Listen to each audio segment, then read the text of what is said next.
दोस्तों आपको बता दें कि खेसारी लाल यादव जी का एक बहुत बड़ा गाना आने वाला है।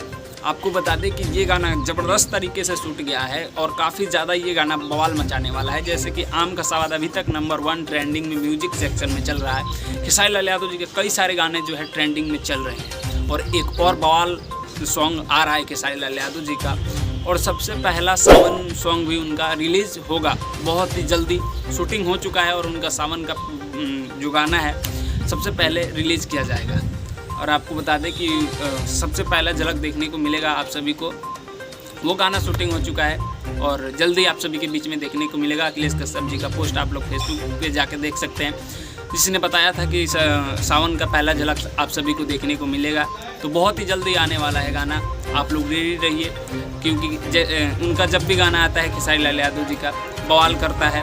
और इस बार भी सावन खेसारी लाल यादव जी ही बिताएंगे और उनका ही राज चलने वाला है। आप लोग वीडियो को लास्ट तक देखते रहिए, मैं विस्तार से आप लोगों को समझाऊंगा। तो सावन का पहला गाना आप लोग सुनने के लिए कितना बेचैन है, नीचे कमेंट बॉक्स में ज़रूर बताइएगा। मैं सूरज पासवान, आप लोग देख रहे थे खेसारी फैन सपोर्ट 2। मिलते हैं आप सभी से जल्दी नेक्स्ट वीडियो में, तब तक के लिए जय हिंद जय।